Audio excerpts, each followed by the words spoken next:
Like and follow if you love horror. The infected had not yet adapted well enough for its victims to behave normally or master our language, and was still largely animalistic, even if clever. If none of them had been behaving strangely before now, being infected without knowing it was perfectly likely. Then a guard's arm contorted unnaturally. For a moment, I expected it would simply liquefy, the meat, sinew, and bone pulling away from the body, leaving the guard to flail in agony. It was worse than that.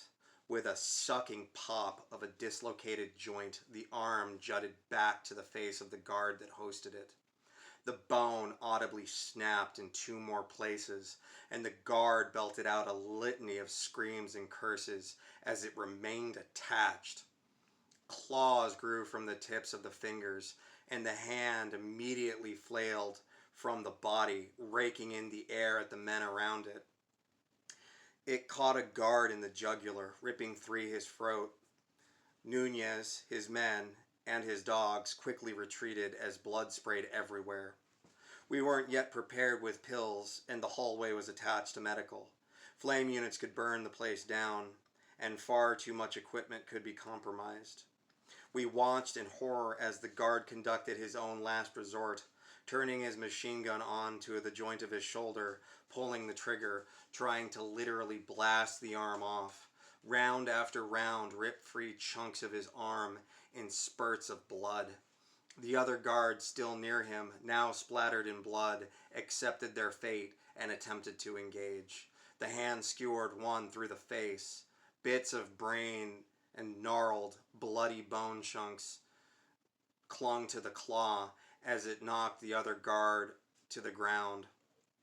Finally, the infected guard cried out, pleading, as the hand turned on him.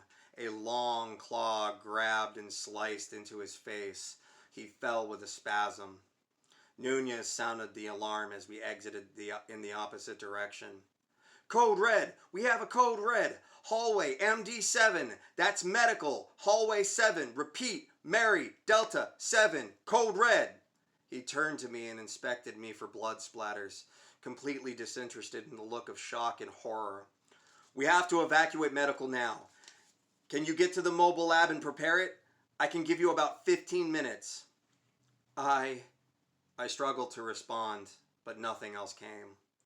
I need you to focus. Your lab is the only chance we have of possibly bringing down the infected and stopping this from spreading, he said as he guided me down the hall, practically dragging me. I can only give you 15 minutes, then we're torching this place. You need to have everything secured and ready to move or you'll be torched with it. No exceptions. I'm sorry. I don't know why he bothered to apologize, but at the time it did seem to help drag a response out of me. I will. I can. I will be ready.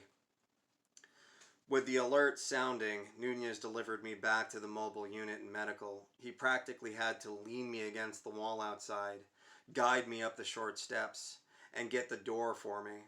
Before departing, he handed me 3 vials, each with an amber pill. He didn't say anything. What could you even say to someone in that situation? But it was my duty to explain it to Sylvia and Reggie, likely while they were already in a panic. All around me, soldiers and technicians ran about, preparing to have stuff transported as sirens sounded and lights flashed. 15 minutes, I said to myself, entering the mobile lab with the 3 vials. I held them out like a child ready to present a bad report card. Already tears were running down my cheeks as I entered. My 2 subordinates didn't need me to communicate how bad it was, not with the sirens and flashing lights. That, and it was written across my face as though in bold font. Through the window of the lab they could already see the military stripping and evacuating medical.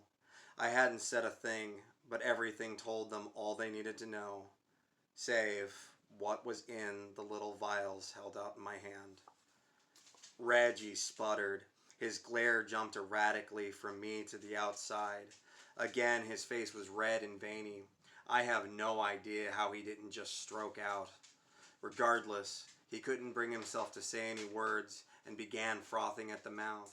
He grabbed his hair and pulled at it, then threw himself against the wall and slid down till he was on his ass, sobbing. Sylvia didn't take it much better, though she remained standing and quiet. She just sort of stared out the window of the lab, across at the glass cells with the 3 infantry soldiers. I couldn't tell if it was shock or she was just numb. She looked so achingly tired. Her beautiful hair was frazzled, her eyes puffy like mine. There was a deep sadness sunk into her gaze, but she just sighed. A man in fractal camo hazmat walked up to the glass cage with a flamethrower on his back. One soldier pulled open a port on the cage. The soldier in the fractal suit pressed the spout of the flamethrower in, then squeezed the lever. The glass cage filled with a plume of fire, and the 3 men within erupted into flames. They staggered around in silent agony as the rolling conflagration lapped their burning bodies. Then they simply collapsed to the ground in huddled mass of fire. Sylvia and I watched. Our eyes glazed over as we just couldn't process it. Even now it feels like a dream. When it was over, we found ourselves still staring, unsure how much time had passed. I collected myself. We only had 15 minutes before it would all go wrong. I handed Sylvia one of the vials. My throat was so dry and raw. We're down to the final solution. We need to prepare the mobile lab for transportation. Get everything secure. There's not much time. It's not fair. It's not fair. It's not fair. This was supposed to be secure. I just wanted a damn job I could retire from. Reggie blubbered in the background. 7 years left. Already vested. Well on my way out. I just want to fucking go home! He screamed, thumped his hand on the ground in a full-blown temper tantrum before hitting himself in the head. The vials have some kind of... I shook my head. I actually had no idea. Cyanide tablet, I guess. Sylvia took one and said nothing. I moved on to Reggie and held the other out, still speaking. We're being moved to the power plant. It's our last stand. I've instructed the general to distribute random selections of toxic heavy metal poisoning into their forward units. It's the only option we had to slow down the... How can you be so fucking calm? Reggie slapped the vial out of my hand. I'm not ready to die! He burst into hysterics and gripped at his hair again, sobbing uncontrollably. I'm sorry, but do you think I am? I asked, not in the least bit interested in if he'd answer. We all took this job knowing full well there were risks. Did you think that bloated military salary was consequence-free? He looked up at me, still blubbering, glasses fogged from the heat of his sweaty forehead, trying to eke out something unintelligible and likely intolerably childish. If I was likely to die, I was going to try and do it with a little more dignity. We have relatively few options. None of them are great. Most of them look painful as hell. I paused, thinking on it, watching Casey liquefy, watching the poor guard shoot off his own arm, watching the soldiers incinerate the 3 infected men in the glass cell. It was a lot to process. Our only chance of survival is preparing functional, however toxic doses of heavy metal for the forward units defending us. As the nanite is organic, mostly constructed of proteins, this should retard the spread, allowing us to bring it under control. If we can stop the spread, we can incinerate the infected and eradicate the infection. I'm only repeating myself one last time. This is our only chance for survival. If I didn't mention the nukes, I'm sure their imagination was running wild with the typical military final option, and they didn't need those fears confirmed. A minute ago, you were chiding me about suggesting a cure that could rob the infected of their better years of life. Now we're incinerating them alive. I knew it was bad, but...